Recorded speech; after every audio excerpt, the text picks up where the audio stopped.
All hail the power of Jesus' name.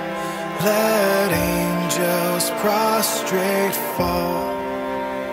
Bring forth the royal diadem and crown him Lord of all. Bring forth the royal diadem and crown him Lord of all.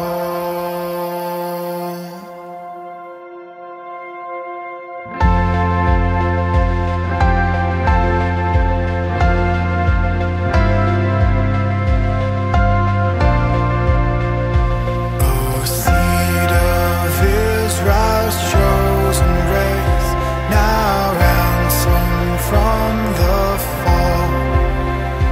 Hail him who saves you by his grace and crown him Lord of all. Hail him who saves you by his grace and crown him Lord of all.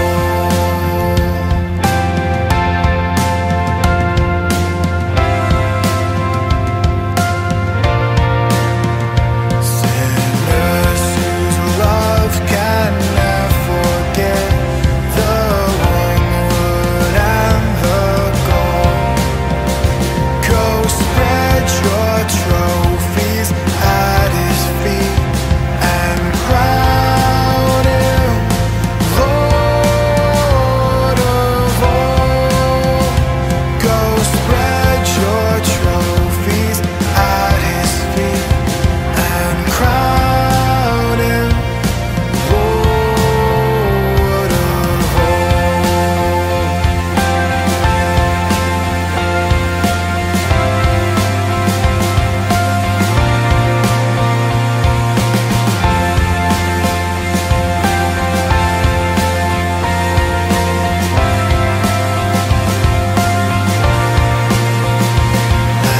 Every tribe and every tongue that bound creation's all, now shout in universal song, the crown is Lord of all. Now shout in universal song, the crown is Lord of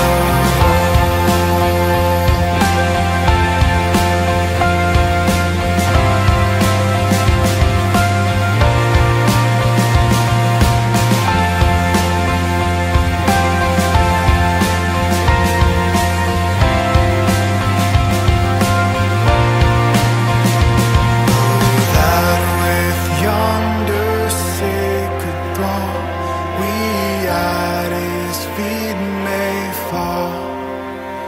We'll join the everlasting song and crown him Lord of all.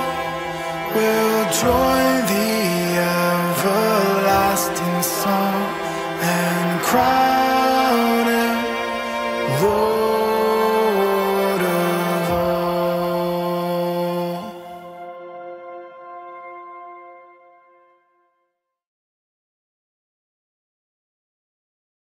Isang mapagpalang umaga po sa ating lahat. Natutuwa kami na kayo ay maayos na bumangon at sasamahan kami ngayong umaga sa ating pagbulay-bulay ng salita ng Diyos dito sa Online Prayer Covenant ng St. Paul United Methodist Church dito po sa Tondo, Manila. Sa umagang ito, samahan niyo kaming magbasa mula sa Aklat ni Juan, chapter 12, at tanging verses 4 to 8 ang aking babasahin sa New King James Version. Then said one of his disciples, Judas Iscariot, Simon's son, which should betray him, Why was not this ointment sold for 300 pence and given to the poor?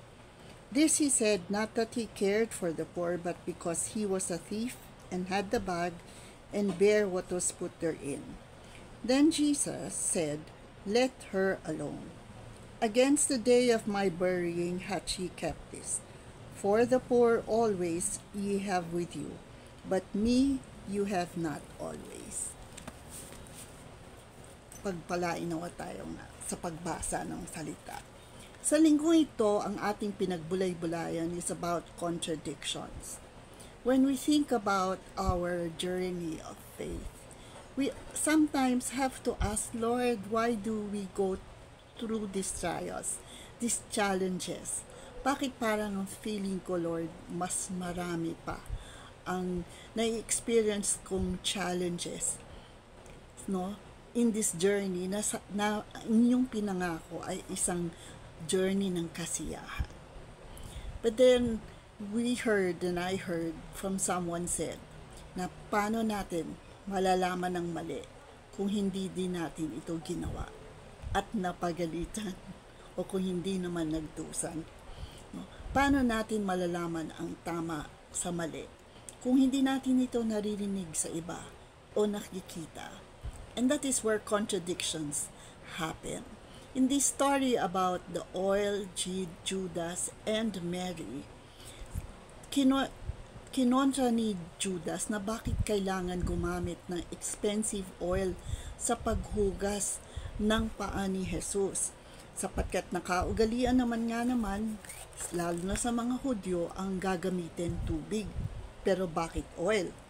Yung oil pa naman na yon na kapag pinagtinda nga naman, almost 300 pence, at yon ay mapupunta sa isang fund para sa discipleship. Pero alam man na ho natin sa kwento na kaya sinabi yon ni Judas, kasi siyang in charge sa fund at kumukuha siya dito. Contradictions. A lot of us say but do not feel or have the heart for Jesus. A lot of us think that if we just go to church, yun na yun. A lot of us think that if we accept a position sa church and do not take accountability for it, okay na yun. Contradictions. Sapagkat sinasabi dito sa atin na kapag ikaw ay nais sumunod kay Jesus, your heart has to be in the right place and for the right purpose. No personal agenda. No personal gain. Patas tayong lahat, nagsisilbi, at patas din tayong tumatanggap ng kapayapaan mula kay Jesus. Hindi po ba? Kaya nga sabi, it was said, that one has to go through it to be able to tell what is right or wrong. Yun din po ang kagandahan ng ating pagsama sa mga activities. Sapagkat dito naririnig natin ang testimonyo ng mga tao. Kung saan nga naman, akala nila tama yung ginagawa nila. Akala nila masarap na ang buhay nila. Hindi pa rin pala. Meron pa rin kulang, Bakit nga naman mayaman ka pero malungkot ang buhay mo? Pero bakit ang mahihirap kahit ba konti lang nakakain nila at hindi pa nga minsan ganun kasarap, masaya. Sapagkat iisa ang common factor sa lahat ng mga bagay kung saan ang kasayahan ang sentro. At yan ang si Jesus. At sabi nga din ni Jesus, maraming mangyayari sa mundo at you will experience it. Or it will happen to you or may not happen to you. But your time with me will always be precious, not just for you but for Him, and that He appreciates it much. Sabi nga nila, God loves a cheerful giver, but God also loves someone who loves Him back. Hindi ba tayo minsan nakakaramdam na sabi natin kaya hindi tayo napapala ng mga mabubuting bagay? Kasi nga sa ating kasalanan at hindi na tayo mahal ng Diyos. Pero kung hindi tayo mahal ng Diyos, bakit Sa kabila ng ating mga kakulangan sa Kanya, sa kabila ng ating hindi paggawa ng dapat gawin, napakabuti niya sa atin. Bumabangon tayo tuwing umaga. Nabibiyayaan tayo at nakakapagkumakain kahit paano. Nagagawa natin ang pwedeng gawin para ma-resolve ang isang problema. Kapag tayo ay lumilingon sa nangyari sa ating buhay, makikita natin ang contradictions. Pero makikita rin natin sa mga panahon kung saan nandoon si Jesus sa buhay mo. Nandoon na umiiyak ka pero kumakapit ka at malakas mong hinaharap ang nangyayaring trahedya sa buhay mo sapagkat alam mo kasama mo si Jesus dito. Masaya ka and dahil kasi kasama mo si Jesus. Pero dapat din masaya ka kahit dumadaan ka sa problema. In this story, Judas was saying it right when he said, sana ginamit na lang yung pera for the ministry. Ganun tayo, di ba po? And yet, while we hear him right, ang heart niya is in knowing na sana mas rumami pa yung makukuripot ko, makukuha ko para sa akin. But Mary, who maybe cannot really afford the oil but saved enough for the oil, sapagkat gusto niya at one point in her life to serve the Lord. And anong sabi ng Diyos? Makakasama niyo sila sa maraming pagkakataon, pero ako hindi. Just as he is saying, join me, come with me, let me show you what true love is and what following in my steps will become of you. There will be always contradictions. The journey of faith will not always be easy and happy. But each time we go through a trial or a challenge, we realize how strong we have become. Dati umiiyak tayo sa problema. Ngayon, iiyak pa rin pero hindi na ganon katagal. Wala nang masyadong tampuhan. Nakakapag-sorry tayo ng maayos. Nakikiharap tayo at tumitingin sa ibang tao na may paninindigan. Bakit?